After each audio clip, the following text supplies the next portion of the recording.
By two very, very special ladies who have been at the helm of this case. This is Tripti Tandon and this is Arundhati Katju, who has been one of the lead counsels. Tripti has also been with Mr. Anand Grover for 18 long years on this entire journey of 377. So very quickly, 2-3 questions to them. You were inside the courtroom when the judgment was being pronounced. What, according to you, has today been that pivotal factor which has weighed on the Supreme Court's mind as it has delivered this epic judgment?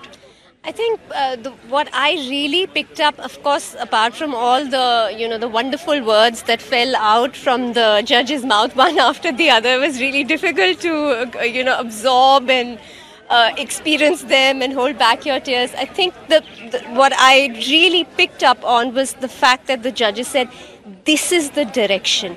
This is the path in which the country, this nation, this society, our constitution, our legal system has to move. The path of rights, the path of recognizing individuality, the path of recognizing autonomy, diversity, and our full humanity, which only blooms and blossoms when we respect and embrace one another, though we are different. So that, to me, is a real take-home message, and I hope that is here to stay. Another question to Arundhati. Arundhati, you've always been very reluctant to talk about this ever since, the petition was filed. Yeah, that's true. I've been chasing you for several months now to get you to react.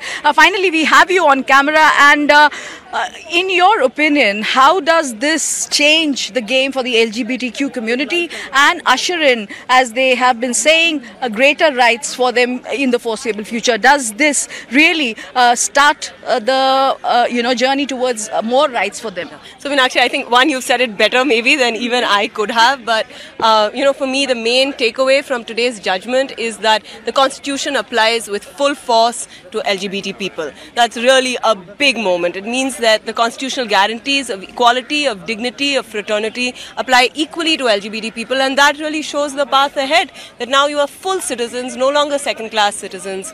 And the Constitution's promises are there for you. And denial of self-expression is akin to death. Very, very, I had goosebumps.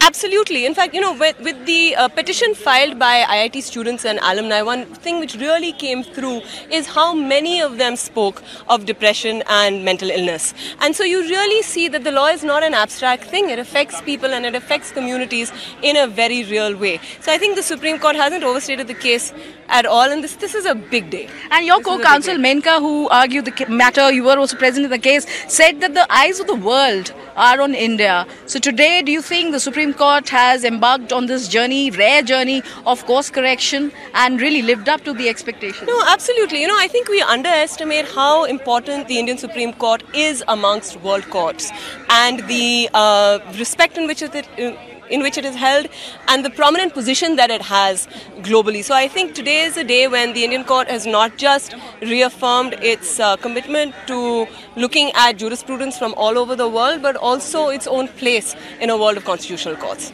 So, Faye, there you have it. Special conversation with Arundhati Katju, one of the lead counsels, Tripti Tandon, also joining us and explaining to us as to why the magnitude of this judgment is something so significant insofar as courts across the country, across the globe go. And of course, some of the directions which the Supreme Court has just passed, for instance, Honorable Justice Rohinton Nariman passing this direction, asking the government to widely publicize this judgment so as to take off that stigma aspect which is still associated with LGBTQ people and the community in India. Back to you.